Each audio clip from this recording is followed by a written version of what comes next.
The mountain did not speak in words. It pulsed, slow, tectonic, arrhythmic. Those who camped beneath its broken spires claimed they heard it in their dreams, long before the Xenos device was uncovered, or the first blade-bearing transhuman set foot on Sotha's black soil. Miners would wake in the night clawing at their faces. Surveyors returned with light-burned eyes, their pupils tuned to phantom spectra. A novice astropath stationed in the lowland observatory screamed once and bit out her own tongue. The logs that survived called it the first whisper of the beacon. But it wasn't a beacon. It was a fracture, not in the planet, but in reality. The object buried beneath Mount Pharos was not designed to summon. It drew. It manipulated the galactic membrane itself, creating pseudo-geodesic pressure points across the warp's latent folds. It could hold starships in place without thrust, bend fleets across parsecs in silence, fold the Imperium's border into itself like a cloak. The beacon theory was doctrine, yes, but doctrine crafted by those who feared the alternative. And so, the 199th Egida Company was never rotated out. From the beginning, their duty was not strategic defense, it was containment. The Apocryphon Index of Sotha makes this clear, if you know how to read what was deleted. The company had arrived under ultramarine heraldry, fresh from campaigns near the Ghoul Stars, bearing commendations for siegecraft and planetary fortification.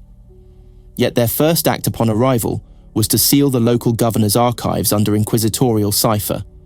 Their second was to establish a Vox-silent kill zone around the base of Mount Pharos. The third never appeared in any transcript, but records suggest the sudden disappearance of over 9,000 settlers across 5 outposts within a week. The mountain no longer whispered after that. Instead, it hummed. The Egida Company built no fortress monastery. They occupied no political seat.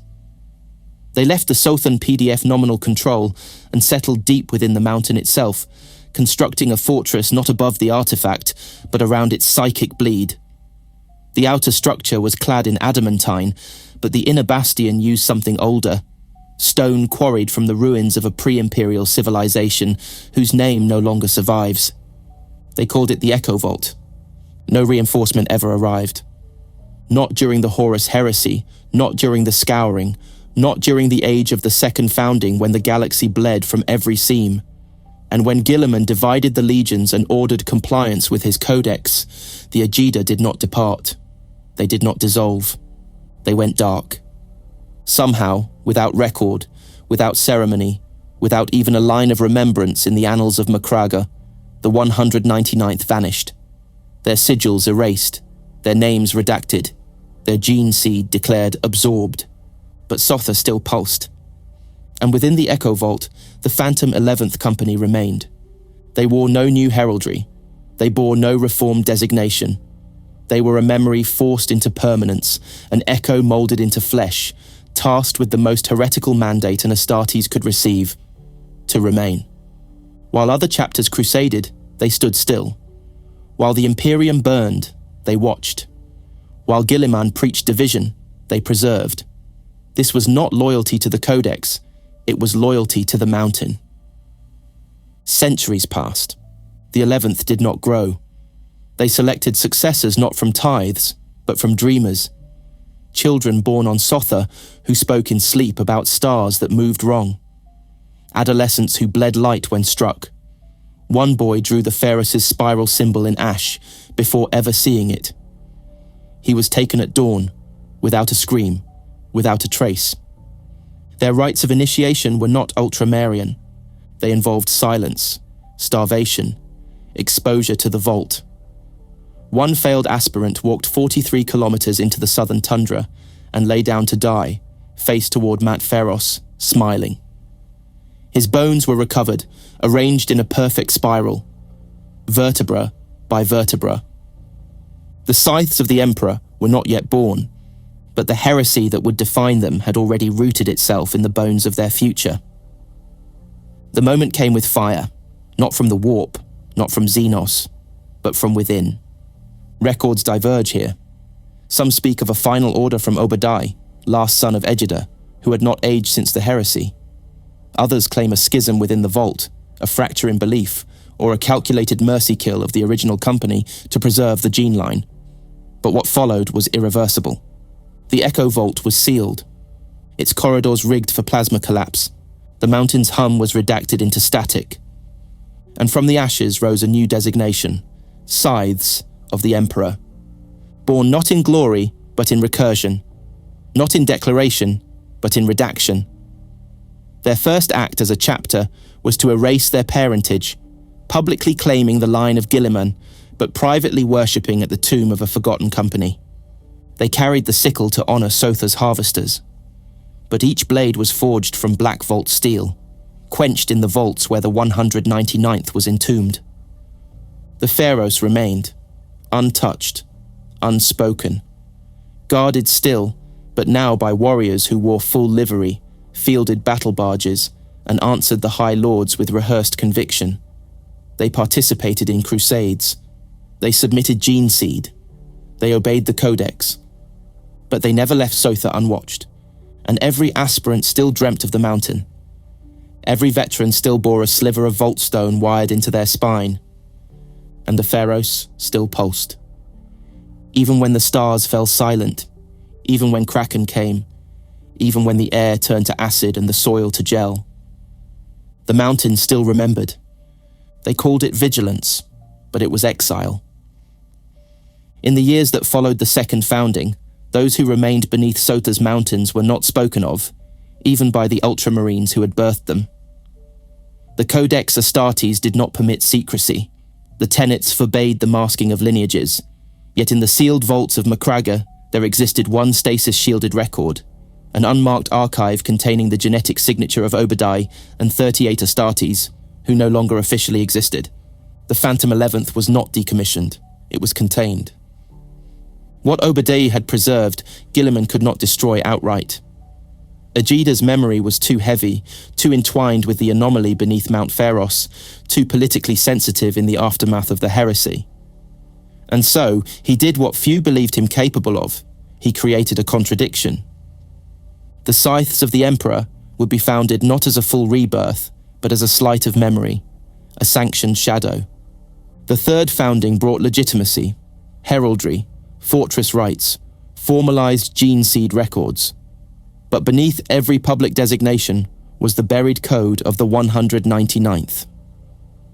The Scythes were not forged from new material. They were relabeled.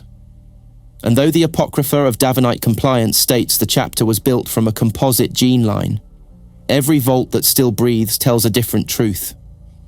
They were always of Ultramar, just not of Guilliman. Obadiah's survival was not impossible, but it was unacceptable. His refusal to abandon the mountain, to disband Aegida, to allow Pharos to become a navigational tool for the new Imperium, all stood in direct opposition to Codex law.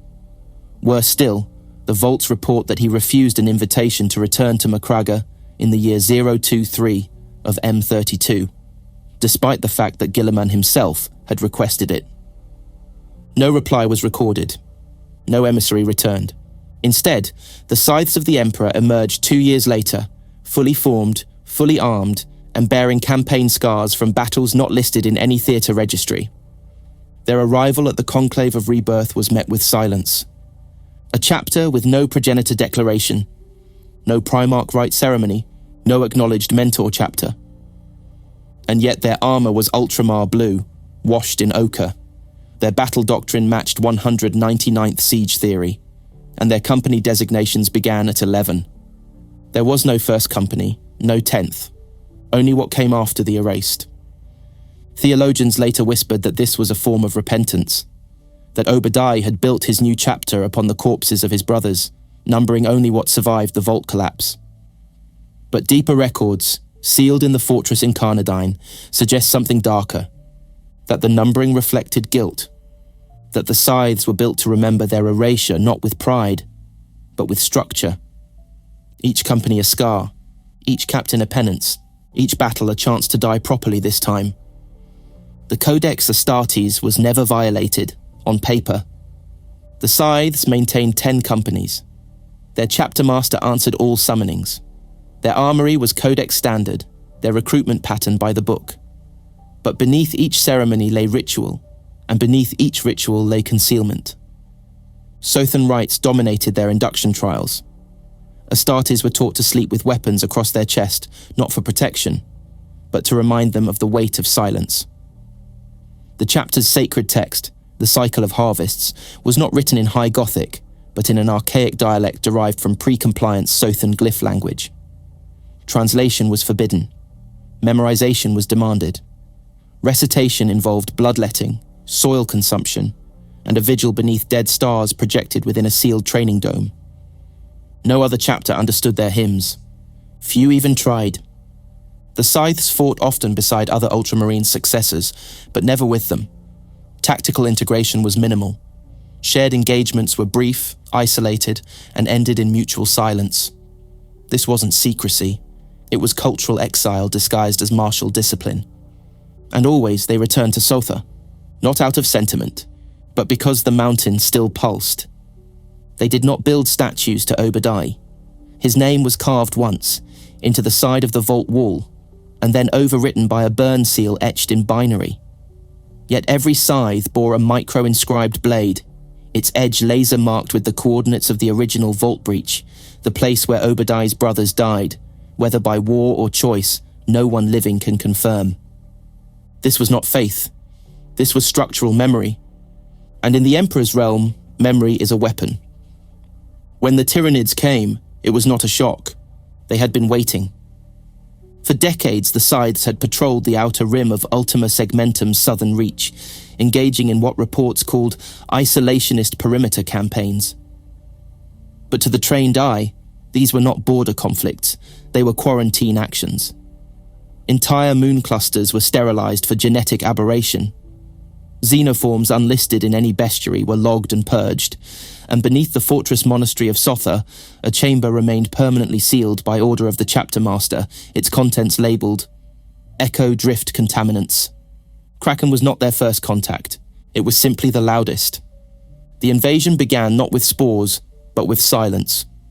Long-range auspex failed across 3 systems. Vox signals died mid-syllable. Then came the gravitational anomalies. Then came the splinters. And then came the loss. Sotha was not overrun, it was digested. Hive Fleet Kraken did not engage in a siege. It descended in saturation waves, ignoring orbital defense grids, bypassing thermal shielding, and swarming through layers of tectonic fissure like memory-hungry rot. The vault was the first target. The Scythes knew this, because they opened it. Obadiah's final order, carried by a dreadnought whose name was scratched out of every subsequent record, was executed at dawn. The Echo Vault's inner bastion was exposed, directly to the swarm. Plasma detonators rigged a quarter millennia earlier were finally armed. The detonation did not stop Kraken, but it broke the Pharos. And for the first time in living memory, the mountain fell silent. Some say this was Guilliman's plan all along, to force them into sacrifice, to silence a heresy not with denial, but with obligation, to erase the Echo by making it scream. If so, the Scythes obeyed to the letter, and left behind nothing but bones, blades, and blackened soil. They never recovered his body. When the vault collapsed beneath Mount Pharos, the seismic logs registered a compression event, localized, precise, too symmetrical to be natural. The geological strata recorded a 20-meter spherical implosion at the vault's core, followed by a silence in the substrata vibrations. For nearly 5,000 years, the Pharos had pulsed. Now it was gone. No psychic resonance, no warp shadow, no sound, no Obadiah, no proof he ever lived, except for what remained in flesh. The Scythes of the Emperor had no relics of their first chapter master. No armor enshrined, no helm displayed. The blackened blade he had carried through 2 centuries of containment warfare was not preserved. It was shattered, its shards smelted and recast into combat knives for initiates of the reclaimed 10th. To carry one was to bleed for it. Each blade had to be earned in silence. None were spoken of aloud. What they remembered of him was encoded. Tattooed in binding code across the inner forearm of every Scythe veteran were 7 glyphs, none of which existed in standard Imperial lexicon. When mapped spatially, They formed a fractal pattern matching the collapsed entrance of the Echo Vault. It was not a tribute. It was a scar. They did not speak his name, but every silence was him. Obadiah was never meant to lead. He had not been a strategist. He had not commanded from bridge decks or rallied legions from orbit. He was a custodial captain, entrusted with the quiet death of memory. Egida's duty had been to preserve containment, not history, to prevent knowledge from spreading, not to spread it further. That was the weight placed on him when his brothers died. Not command, custody. After the heresy, the Imperium needed control more than truth. Obadiah obeyed, but not fully. He did not destroy the vault. He sealed it. He did not erase the records. He coded them. He did not ask for reinforcements.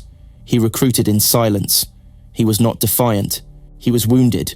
A wound with orders. A wound that would become a chapter. The Astartes that emerged under his direction were not unified. They bore the same gene seed, yes. They wore the same armor, used the same bolters, stood at the same height, followed the same codex. But something in them diverged. Their voices were quieter, their combat logs sparse, their patterns of behavior more inward, ritualized, even meditative.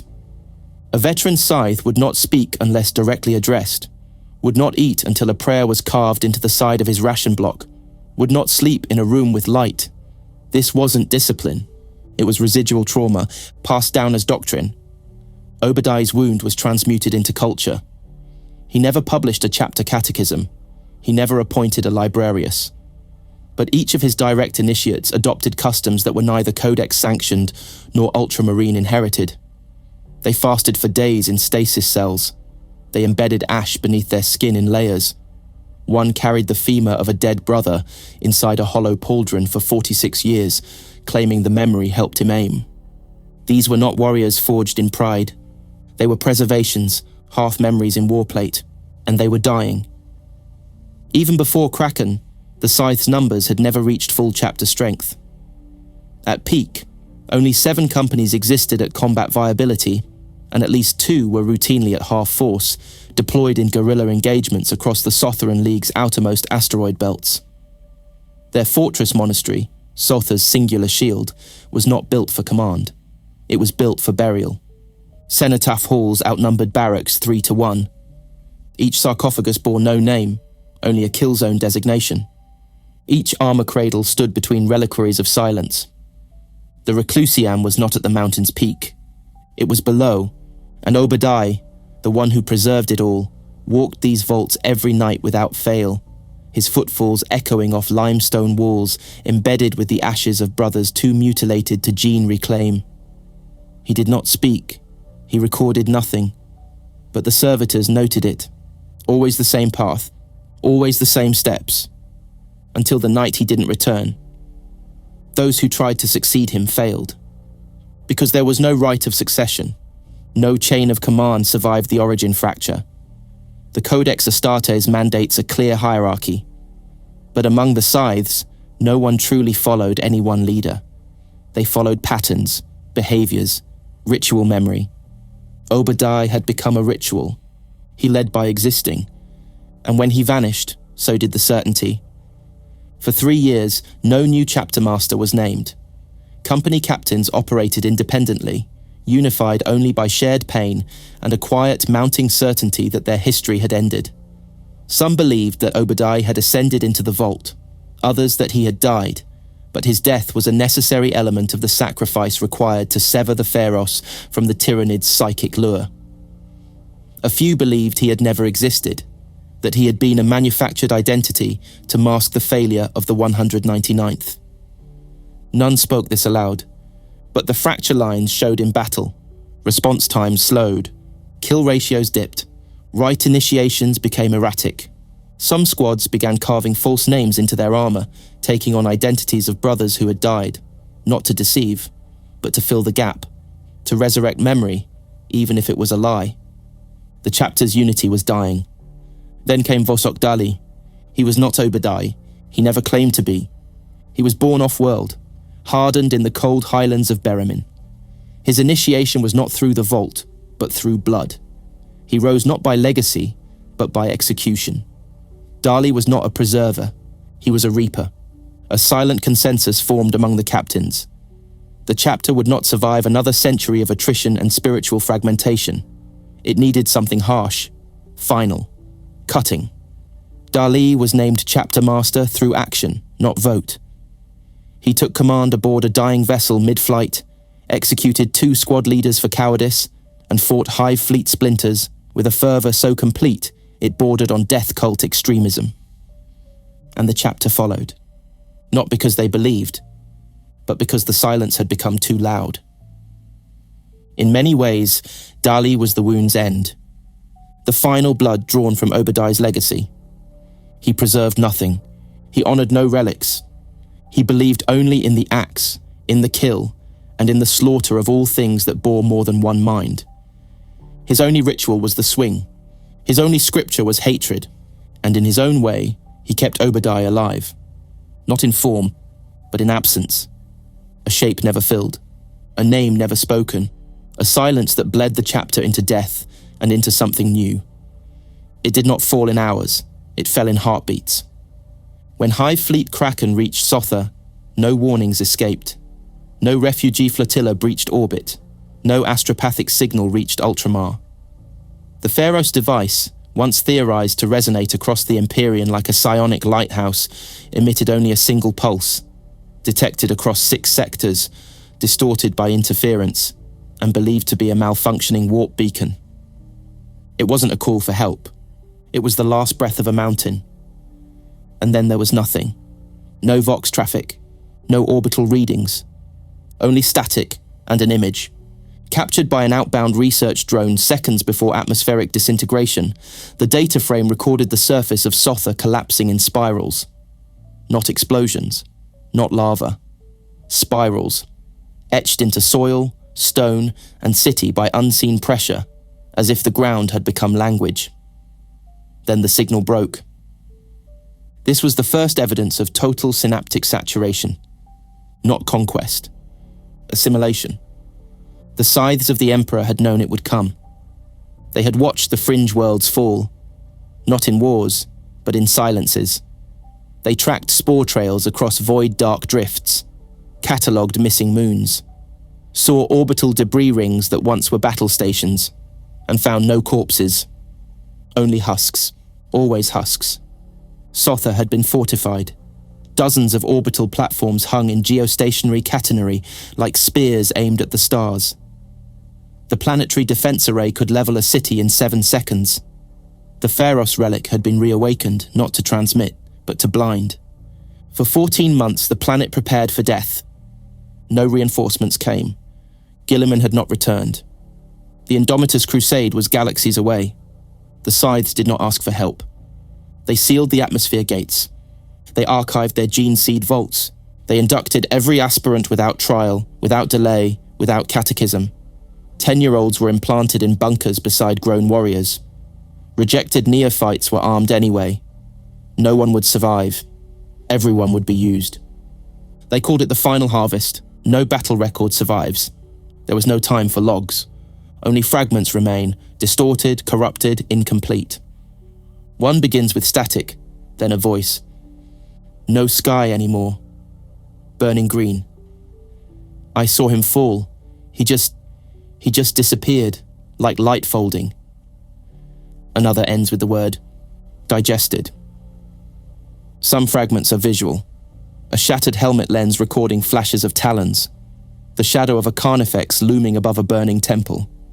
The scream of a child, cut not by death, but by transformation. Because death was not the worst outcome, consumption was. The defense failed in less than 16 hours. Orbit was overrun in 3. Kraken didn't siege. It entered. Mycetic spores landed like surgical knives. Bioplasma boiled through rockcrete. Tunnels were flooded with neurotoxin. Entire squads suffocated before they could fire a shot. And the moment the Pharos pulse died, synapse organisms descended in coordinated harmony. Warriors who had held the line for 2 centuries fell in seconds. Civilians were used as scent markers. Retreating Scythes were tracked not by movement, but by gene trace. The Tyranids learned them. copied their tactics, mimicked their formations. One kill record speaks of a Scythe sergeant who was lured into a choke point by a Xenos that moved like an Astartes. Flawless cover discipline. Perfect bolt gun posture. It didn't fire. It didn't need to. Its purpose was mimicry, confusion, disruption of memory. The last fallback point was the Ossuary Cathedral. Every remaining Scythe, barely 400, retreated into the mountain monastery, not to hold it, but to collapse it. The ossuaries were rigged, gene seed canisters incinerated, every name scroll fed to plasma. They would not be copied. They would not be remembered by the Devourer. When the final charges detonated, satellite records show a bloom of light larger than the fortress of Hera. The mountain ended, the chapter with it. Except it didn't. Scattered across Ultima Segmentum, a handful of Scythes survived. Not by heroism, not by luck, but by separation. 5th Company had been deployed on a patrol near Miral. 8th was in orbit over the asteroid belt of Sotha and Reach. 2 sergeants were conducting war trials with PDF auxiliaries on distant moons. 1 apothecary was in cryo repair aboard an outbound frigate. These fragments awoke to silence. Some fled to Macraga, others returned to wreckage. 1 found a single cracked pauldron embedded in a crater 3 kilometers wide. They regrouped, they counted. Barely 24 remained. The Scythes of the Emperor had not been destroyed. They had been dispersed, but there was no home, no fortress, no vault, no mountain. Sotha's orbit was now a ring of digestive residue, its soil repurposed into bioslurry, its oceans converted to spore vats. And the pharaohs, whatever it truly was, left no trace. They called themselves the Doomed, not officially, but among themselves, and when they rebuilt, they did not forge a new chapter. They carried one, in relics, in tattoos, in bone fragments worn around the neck, in blade rights written on skin with their own blood. No fortress housed them, no fleet bore their sigils. They lived in borrowed ships, fought in others' wars, and each battle was chosen not for honor, but for extinction. They sought the Tyrannid, tracked it, hunted it, with numbers too small, with resources too thin, not to win, but to die where it hurt the swarm the most. They called it the Long Guillotine. For 20 years they did not recruit, they could not. Their apothecaries were dead, their gene vaults vaporized, their chapter symbols reduced to memory and blade etching. Each death was a burial of knowledge, each fallen brother a history lost, and when one finally died in battle with his mouth sealed shut, the others followed suit. They began stitching their lips before war, a silence pact, a vow not to let the Devourer steal their voices too. This was Sotha's silence, not the absence of sound, but the memory of what must not be spoken again. The mountain was gone, but the wound still bled, and what emerged from it would no longer be a chapter. It would be a vengeance, wearing ochre, bearing silence, and hungering not for victory, but for reduction, of self, of enemy, of memory, until only the blade remained. It began with a coffin that wasn't empty. On the world of Miral, buried beneath a defunct comm station and 6 meters of petrified lichen, a stasis tomb cracked open after 97 years of containment drift. Inside was a single Astartes. His left arm was missing. His chest bore the half-healed perforation of a bioplasma strike. His face was unrecognizable. What remained had been fused to his helm, permanently. But his heart still beat, and his first word, rasped through a speaker, long since corroded, was harvest. They took it as a sign. He wasn't the first to survive. Others were found scattered across drifting hull fragments, feral jungle outposts, repurposed Mechanicus ruin worlds, each alone, each maimed, each carrying a single fragment of what the Scythes had been, but none of them had spoken, until him. He remembered Sotha. He remembered Obadiah.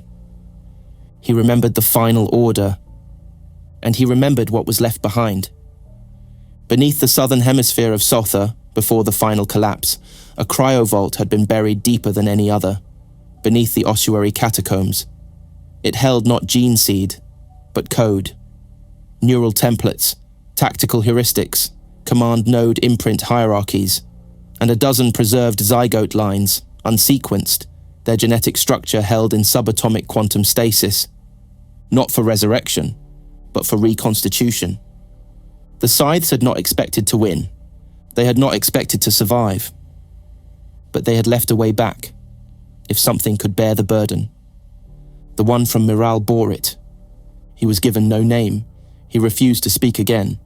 He simply walked until he reached the last surviving apothecary and handed him the location. Then he kneeled, extended his remaining arm, and waited for the needle. The reclamation protocol began 3 days later. The ossuary vaults were not repaired. They were transfigured. The dead were not buried. They were rendered. Bone ash became ink. Cenotaph stone became armor plating. Gene seed extracted from preserved capsules was sequenced, but never purified. Impurities were accepted. Aberrations tolerated. The goal was not perfection. It was return. From ash. From relic. From memory. The first rebirth was not a full Astartes. It was a survival vector. Too thin. Too erratic. Grown too fast. But it held the Scythe's eye glyph. And when it opened its mouth, it did not scream. It listened. Word spread. The survivors gathered. They came from crusade fleets, from hidden monastic refuges, from under the banners of chapters who had sheltered them in silence and pity. One came from the Death Watch, his kill team long dissolved. One came from a Black Templar crusade, claiming he had seen Obadiah in a vision of fire. Each brought something, a blade, a data vault, a relic, a name. They gave them to the apothecaries. And what the apothecaries gave in return was no longer mere flesh. It was continuity. The Indomitus Crusade found them then. Not in battle, in ritual. A torchbearer fleet, following faint psychic remnants in the wake of a Tyrannid fleet fragment, arrived in orbit over a dead planetoid designated Caudal's End. What they saw defied the Codex. 15 Astartes knelt in a perfect spiral. Their armor bore no chapter insignia. Only ochre streaks painted in patterns that matched subdermal bone etchings from the original 199th Company remains. Each wore a helmet that had never belonged to them. Each carried a blade that had never tasted their blood. The torchbearers attempted communication. The Scythes answered with silence. But one approached, removed his helm, and showed what lay beneath. Skin flayed into the symbol of Mount Pharos. Eye sockets burned black. Mouth sealed shut with biosutures. He kneeled, held out a palm, and received the Primaris upgrade. Call did not ask permission. He did not need it. But the apothecaries who remained warned him. What he grafted his miracle onto was not a fresh lineage. It was a crypt. A gene seed grown from rot and oath. A neural matrix conditioned by dream logic and memory recursion. And when the Scythes awoke with new lungs, new hearts, and new limbs, they did not change. They did not smile. They did not speak. They carved new harvest symbols into their armor and went back to war. But this was not restoration. This was ossuary continuation. They did not recruit from Sotha. It no longer existed. They found aspirants through scar recognition rituals. They walked among the death worlds, selecting only those who had already died once. They built no fortress. They reactivated crypt ships, vessels once used to ferry remains back from war zones. Now they ferried seeds. The Scythes became a diaspora, a scattered bloodline with no center. Each warband an echo, each echo a ritual, each ritual a weapon. Their Primaris bore all the augmentations, superior organs, neural efficiency, enhanced strength. But they were less human than the original line, less stable, because they were not raised on oaths. They were grafted onto trauma. They did not inherit a chapter, they inherited a wound, and they bore it well. In time, Guilliman acknowledged them, not publicly, not in decree, but in movement. When the Scythes requested territory, he gave none. When they requested armaments, he delivered fragments, unregistered equipment, faded relics, battle-worn tanks from campaigns long forgotten. Nothing new, everything old. He was telling them, this is what you are, and the Scythes accepted it, They did not need honor. They needed blade teeth. They needed grindstone. They needed wars. And the galaxy had plenty. Their heraldry returned last, not officially, but in paint. Each warband chose a different glyph, a scythe bent in mourning, a mountain cracked at the peak, an eye that bleeds sideways. None matched the original. None were codex approved, but all were remembered. By the enemies they killed, by the worlds they burned, by the tyranids they left dissected, and by the Imperium, who finally understood. The scythes of the Emperor were not loyalists. They were preservations of wrath, resurrected not to serve, but to wound the devourer back. They were scattered deliberately. The Ultima Founding did not deliver the scythes of the Emperor a fortress. It delivered them assignments. Segments of the Reformed chapter were divided and dispatched.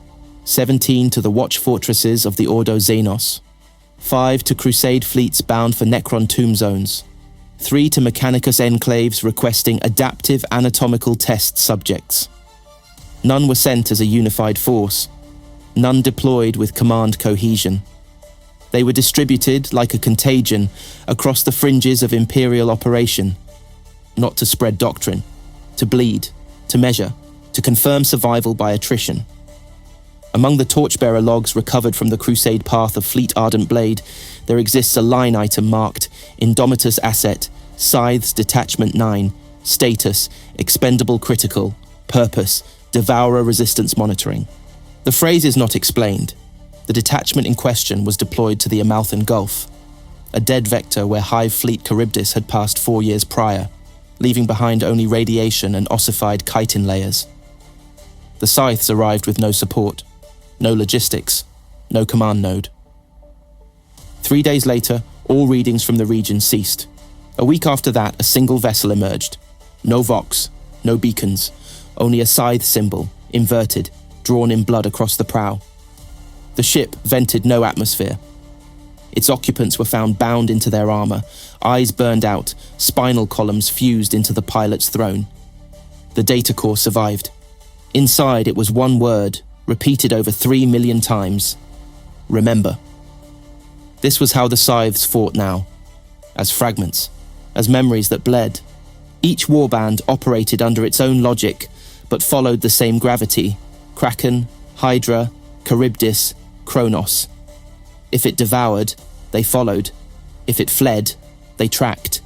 If it died, they dismembered the carcass, logged its changes, and burned the record. Not to hide it, to own it. Each genetic variance, each synaptic tremor, each color shift in hive flesh was memorized, not for science, for vengeance calibration. There was no chapter master now, only mission chains, single lines of command, passed like contagions from squad to squad, sealed into kill rights encoded in medallions worn beneath the armor, not above. These talismans bore no sigils, only tactile code. To read one, a Scythe had to remove his gauntlet, feel the etchings with a bare finger, and accept the order with no voice, no question. They called it the Chain of Ash. No link was ever removed, no order ever amended. If a talisman bearer died, the next closest brother took his hand, removed the finger bearing the chain, and became the order. This was not loyalty. This was memory made operational. The Indomitus Crusade, sprawling and overburdened, left them unchecked. They were small. They were quiet. They fought what needed to be fought, and they did not ask for reward. High Lords praised their tenacity. Other chapters spoke of them in hushed tones, confusing their silence for mysticism, their persistence for zeal. It was neither. The Scythes were not zealots. They were inheritors of consequence, and every war they entered bent around that gravity. On Darnak's Hollow, a forge world being consumed by burrowing bioforms, a Scythes unit inserted without notice bypassed Mechanicus command entirely and began eliminating not the swarm, but the spores. They moved underground, carving narrow tunnels in silence, marking spore blooms with phosphorus symbols, then burning entire strata of flesh roots before the synapse could reinforce. By the time the main defense forces arrived, they found tunnels filled with corpses, all wearing Scythes livery. None recovered, but the swarm was gone. The substrata had been cut out, surgical, vengeful, total. They did not declare victories. They did not report casualties. They did not recover their dead. A scythe killed with the awareness that no one would remember his name. Only his blade pattern, only his exit vector, only the wound he left behind. This was not glory. This was calculation without soul. And the Imperium allowed it, because the scythes bled in the dark places no one else would go. Because they did not pray, they did not boast, they simply ended things. Primaris integration was partial. Many of the new bloods adapted. Some did not. Those who resisted the chain of ash were not executed. They were exiled, given a ship, given coordinates, told to find Kraken. None ever returned. A few stories filtered back, of scythes firing on their own during confused Hive conflicts, of Primaris who painted their armor solid black and removed their vocal implants by hand. One tale spoke of a captain who implanted the brainstem of a Tyranid warrior into his own dreadnought sarcophagus, seeking alignment. None of these were confirmed, but none were denied. Because the scythes did not confirm, they absorbed, and the galaxy allowed them to do so. Among the few who still recorded histories, there arose a term, not official, whispered. Indomitus Remainders. It did not refer only to the scythes, but to any chapter, unit, or warband that had survived annihilation, not through might. Through fragment logic, through operational memory, through being the piece that wouldn't die. The scythes were not the only ones. But they were the purest. And the name stuck. Even among the Inquisition. Even among the Librarius crypt branches of other successors. When a war zone collapsed into consumption and something survived that should not have, Vox Traffic sometimes used the code Indomitus Remainder Confirmed, which meant, do not interfere, do not speak. Let it finish its war, and if it bore the ochre scythe, let it pass. Because that was not a soldier. That was a consequence wearing power armor. A harvest too late to save, but never too late to cut. There is no chaplain in a scythe's warband. Not because they lack faith, but because their faith has become weaponized. The Codex describes chaplains as keepers of spiritual flame, preachers, oath masters, guardians of belief. The scythes replace them with executioners, warriors who speak only in the moments before a final blow, warriors who carry memory, not scripture, warriors known only as blade saints. They do not wear bone helmets, they wear none. Their faces are bare, burned, scarified in symmetrical patterns designed to trigger ancestral Sothan recall, a form of mnemonic warfare once used in the indoctrination of Vault-born aspirants. These scars are not decoration, they are command sigils. When a blade saint enters a formation, all movement ceases. No vox, no salute, only silence. He draws his weapon, never a standard issue chainsword, always an ancient relic, always blood-washed, never cleaned, and places it on the ground. Then he kneels, and the brothers around him begin carving. Each scythe's unit bears a different carving rite. Some etch the names of fallen brothers into their armor. Others mark enemy anatomy charts onto their forearms. A few carve blade paths, diagrammatic slashes drawn into their own thighs or chests, showing exactly where each strike must land and in what sequence for maximum trauma. These are not for others to read. They are commitments to memory, to anatomy, to art. The scythes do not view war as glory. They view it as refinement. Every kill must serve a purpose, a lesson, a lineage. To strike without intent is to break the harvest. That is the crime of the swarm. It devours without memory. The scythes kill with memory, and that is what makes them holy. The blade saints enforce this. They keep no rank. They answer to no company. They arrive when needed, and they leave when the harvest is unclean. On the red sands of Rexis Minor, a scythes warband engaged an isolated Genestealer cult.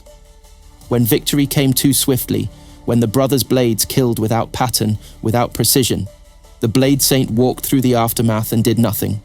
No praise, no word, only a single gesture, the severing of 3 fingers from his own hand. He bled into the soil, then walked away.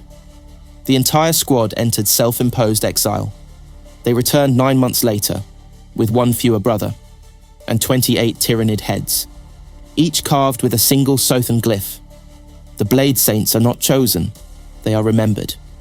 Sometimes, after a battle, a brother begins to hum, not a chant, not a hymn, a tone, unrecorded, untranslatable, yet recognized by all around him.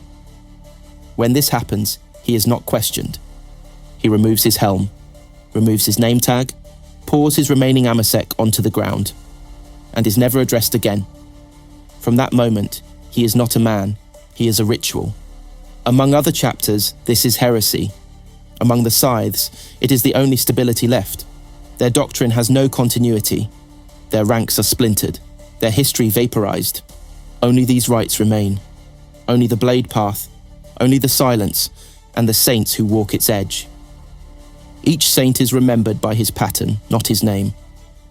One was called Throat 7 by the Astra Militarum garrison, who saw him carve a hive guard into sections with 7 cuts, each angled from below, each beginning with a shoulder dislocation before evisceration.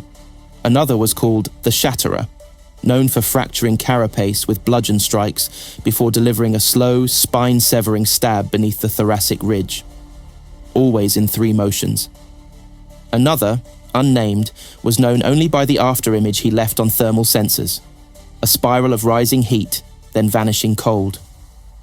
Wherever they go, these patterns persist, and in time others copy them. This is how the Scythes preserve legacy, not in names, not in honors, but in kill shapes. Battlefield analyses by Ordo Xenos observers show this clearly. In Hive Fleet engagements, Scythes' kill patterns form recognizable motifs: arc routes, spiral convergences, triangulated puncture marks, and incision signatures so precise they resemble surgical training exercises. These are not just attacks, they are liturgies, and the battlefield is their right ground. The Codex was never meant for this. Guilliman's doctrine never imagined a chapter whose only structure was mourning ritual refined into weaponcraft. But the Scythes have become that. They are what remains when heritage dies and only intent survives. Their chaplains are saints without godhood. Their oaths are carved, not spoken. And their battle doctrine is not taught. It is absorbed, cut into flesh, passed by blade, refined by blood. No other chapter fights this way, because no other chapter was born in a tomb and reborn in a shrine of skin. The Blade Saints walk among these warriors not as commanders, but as reminders. This is not your name. This is not your life. You are only the weapon, and the weapon is only the wound refined. One Ordo Astartes auditor who witnessed a saint's rite refused to speak of it afterward. He filed only one sentence. They do not worship the Emperor. They worship death, precise, deliberate, and beautiful. He was later reassigned, his memory chemically altered, his clearance revoked, but the sentence remains. Scratched into the underside of his observation chair, unread by any, except the next auditor, who added, "And the blade remembers you back." They stopped wearing full colours, not out of shame, out of strategy. The Crypt World campaigns did not require heraldry. They required silence, precision, and terminal permanence. These were not reconstructions, not reclamations. These were eradication strikes into places so forgotten, so spoiled, so infected with psychic rot or bioorganic drift that only the already dead could enter. The Scythes of the Emperor were ideal, because they understood death, because they no longer required survival to validate the mission, because they could enter, never return, and still win. They began on Geron 5, once an agri-colony, now a lichen-crusted tomb. No records explained why it died. No orbital scans pierced the canopy that had grown over its atmosphere. The Inquisition flagged it as xenoform degraded. No follow-up was filed. Until a Scythes warband arrived. 4 brothers, 1 Blade Saint, a sealed vault at the planet's core. They made no reports, no contact, just a final message, pattern confirmed, execute. The following month, the world cracked. Atmospheric disruption, continental fracture, the canopy collapsed, the vault incinerated, and no spores reached orbit. No Tyrannid signals followed. Nothing left but bone vapor. Mission complete. This became their model. Not planetary defense, not fortress strikes, but deep memory excision. Crypt worlds. Places infected not by biomass, but by imprint. Locations where the hive mind had passed through and left something behind. Sometimes biological, sometimes psychic, sometimes linguistic. One warband found a cave of bone where every surface was etched with Scythes' battle rites, written in their own symbols, long before they had ever arrived. No life present, no creatures, just memory, structured, recursive, devourer perfect. They burned the cave, then themselves, left a single beacon pulsing with one word, unmake. Each campaign rewrote doctrine. Crypt worlds taught the Scythes that the enemy was not always flesh. Sometimes it was resonance, a whisper embedded in the soil, a dream carried in the blood of survivors, an echo of synaptic overmind left latent in the carbon lattice of a planet's crust. They began to carry different tools, not melters or plasma, but silicate scorers, emotion bleeders, pulse nets tuned to rupture psychic topology.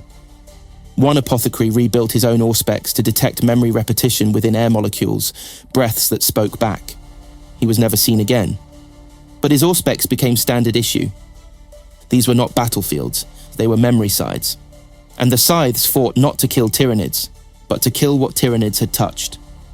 They entered the remains of campaigns left decades cold, the war zones where Imperial Guard victories turned Pyrrhic, where civilian populations vanished after the Tyranids had supposedly moved on. They found things, rooms still warm, food still rotting, dreams that repeated. One mission report describes an entire hive sprawl where everyone spoke Sothan perfectly, down to the vowel arcane drift. None had ever met a Scythe. When questioned, they screamed in glyphs. These were the dark places, the too quiet places. The planets where the Tyranids had not harvested biomass, but had planted memory. The Scythes called them reverse harvests. The crypt worlds. Not all Scythes returned. Most didn't. Those who did were changed. No longer warriors, but filters. One brother cut out his tongue and replaced it with a data wafer etched in his own blood. He didn't speak for 6 years. Then, on a death world overrun with biofractal vines, he placed the wafer into a Mechanicus shrine loom. It activated, the vines recoiled, the ground peeled back, and a vault opened beneath the roots. Inside was a single cryo capsule. Holding a blade, no designation, but every Scythe recognized it. Obadiah's edge, recovered. Silently accepted, no ceremony, only usage. This is what Crypt World campaigns did. They did not restore. They resequenced the chapter's own history. Each mission was a correction, a deletion, a form of ideological hygiene. To remove what Kraken had touched. To destroy the places where the hive mind had not devoured, but left itself behind. The Scythes became exorcists of resonance, and in doing so became something less like a chapter, more like a ritual process. The missions blurred. Years passed without dates. Names were forgotten, replaced with tags. Cutter 7, Spiral 2, Black Wake. One warband spoke only in glyphs, another in breath patterns, another not at all. A Forge world once received a distress call composed entirely of old Sothan crop yield reports, encrypted with topological warps. The Mechanicus dismissed it. The Scythes arrived. The Tyranids already there died screaming into the void. A week later, the crops regrew, and bore ochre blossoms. That's how you knew. When a crypt world was clean. When the wound had been bled. When no more whispers rose. You found something yellow. Ochre in soil, ochre in rust, ochre in a single handprint on the hull of a derelict ship. They didn't leave names, only colour, only symbol, only the harvest, completed. The first site was Karnak, not the craft world, its grave. The Eldar had died there in silence, their wraithbone cities reduced to powder beneath the synaptic tide. When the Scythes arrived, they made no contact with the Eldari remnants who circled the void in ghost ships. They transmitted nothing. They landed without permission. They did not come to negotiate. They came to finish what was already dead. The mission profile was recovered from a derelict Vox node embedded in the skeletal wreckage of a Tyranid capillary tower. Objective: memory dissection. Duration: until exhaustion. Condition: total silence. Tools: bone readers, flame, patience. Scythes entered the ruins one at a time, each warrior alone, each carrying no ammunition, only blade and data core. For 9 days, nothing emerged. On the 10th, the Eldar scouts reported motion, spiral-shaped burns across the soil, synchronized at precisely 200-meter intervals. On the 11th, the ruins screamed. A warp flare ruptured the subspace layer of Karnak's core. Psychic residue, calcified since the fall, detonated outward, pulling the weight of the Devourer back into the past, collapsing its presence in the present. No Xenos ever returned. The Scythes did not leave. They stayed underground. They planted nothing. Only one word appeared in the orbiting Auspex net, scraped into the side of an abandoned drop pod hull with a blade. Cleansed. The second site was Giant's Coffin, a moon.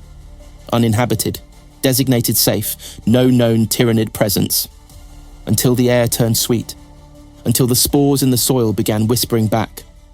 The local garrison began dreaming of oceans, of hunger, of chitin wings blotting out the stars. No bioforms detected, no monsters found. But they kept hearing chewing.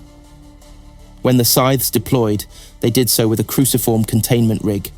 12 warriors, each staked to the corners of a geometric grid, their armor bonded to the ground with melt sealants. Not to defend a perimeter. To be the perimeter, the dream Tyranid couldn't cross. Not because it was stopped, but because memory, properly arranged, repels echoes. This is what the Scythes knew, what the others didn't. They didn't fire a shot. They didn't move. They simply remembered harder than the enemy could feed. And Giant's Coffin remained intact. Every member of the warband died in place. But their thoughts were logged. And their final message was received. Containment achieved. Dream structure cannot breach synchronized grief. The third site wasn't a location. It was an event. A battle that kept happening. The infinite kill. A phenomenon noted along the trail of Hive Fleet Moloch, where certain regions of space would repeat kill signatures across unrelated war zones. Same injuries, same deaths, same scythe. Always the same scythe. One with no recorded name. One who should have died. Once in the Great Devourer's initial push, again on Sotha, again in the Ossuary catacombs, again during the Long Guillotine. And now, again every few years, across different campaigns, always arriving, always kneeling, always killing with perfect precision. Same armor, same blade, same handprint in ochre. No record of departure, no verification of return. Other chapters began to notice. They called it the Blade Echo, but the Scythes called it nothing. They simply let him fight. Every time he appears, the battle ends in absolute annihilation of xenoforms. Not victory, deletion. He does not speak. He does not rest. He fights until the memory of the enemy is worn through, until the DNA degrades in its own repetition, until the hunger forgets itself. And then he disappears. No one follows. Those who do are found disassembled. Pieces placed in a spiral around a burn-marked crater. Not as warning, as correction. Across these campaigns, Karnak, Coffin, and Kill, the Scythes refined their purpose. Not defenders, not crusaders, not even avengers, but memory surgeons, agents of conceptual excision. They don't fight the Tyranid to win. They fight to unwrite its presence. Each site they visit becomes cleaner, colder, more real, because the hive mind is not just hunger, it is infection of pattern. And the Scythes of the Emperor are the answer to that infection, not through might, through memory warfare. Their methods have changed. Their language is mostly gone, their hierarchy dissolved. Each warrior carries a shard of silence where a name should be. Their armor bears no chapter badge, only glyphs shaped like blades, spirals, harvests, or broken stars. Each meaning something no one explains. Each echoing some kill somewhere no one else can remember. But the Scythes remember. They carry it. And in that weight, they have become immune to what the Tyranids are, because they are no longer prey, and they are not predators. They are removal. No one orders them anymore. Not truly. They are listed under Crusade Command, attached administratively to Battlefleet Ultima, cross-referenced under the Indomitus Operational Theatre and Torchbearer Initiative 66 Vox Aurex. But these are logistics, not loyalty. The Scythes of the Emperor do not obey commands, they obey wounds. Wherever the galaxy reopens an old scar, where a Tyranid trace reappears, where a splinter fleet reactivates, where a tomb world whispers, it draws them. They arrive with no authorization. They do not report in. They are the Emperor's teeth now, and teeth do not explain themselves. The phrase began as a slur. A junior inquisitor, briefed on a failed Astra Militarum operation on the edge of the Sharadon Reach, cursed the Emperor's teeth when he learned a Scythes warband had bypassed quarantine protocol and executed the planet's entire biosphere. The words were recorded. The warband heard them and took them, burned them into their armor, scratched them into the blades, taught them to initiates. We are not his voice, we are not his shield, we are his teeth, and we do not ask to bite. Their ships bear no names now, only symbols, inverted sigils, scrimshawed bones, empty caskets sealed to hulls like barnacles, containing the remains of never-returned missions. Each one a reminder. That resurrection is not a miracle, it is obligation. Primaris reinforcements brought new blood, but not new direction. Those who integrated were stripped of their oaths, retempered through trial alone, given no past, only an edge. Those who failed to shed their assumptions were offered the longships, unmarked, cold. They could leave. Most didn't. Some returned, different, speaking only in Kilcant, marked with ochre runes carved into their own flesh. They had seen something, and the chapter accepted them again, not for what they remembered, but for what they refused to say. Their homeworld remains gone. Sotha is cinder and biomass dust, but they do not grieve. Grief is not memory. Memory is a blade, and they carry it. They build no fortress monastery. They construct no new Pharos. Instead, they mark the stars with ritual paths, constellations traced from warzone to warzone, each system forming part of an arcane glyph only they understand. Inquisitorial cartographs have tried to parse these shapes. One result matched the skeletal lattice of a Tyranid warrior's spine. Another resembled the cracked tectonics of pre-fall Cadia. A third was simply labelled Tooth Pattern, Breach Formation Alpha. None were explained. All were ignored, because the Scythes do not explain. They continue.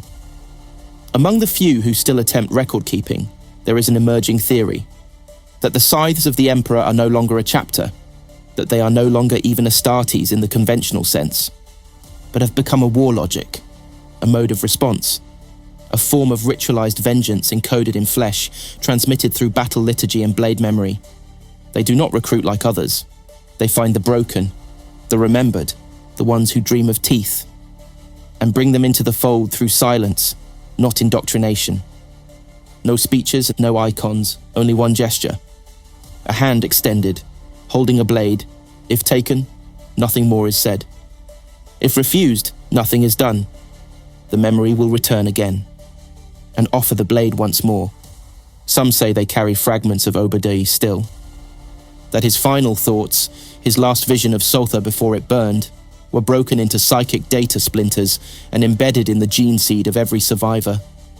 Not for command, for reminder, that no fortress is permanent, that no oath is safe, that all memory decays unless made lethal.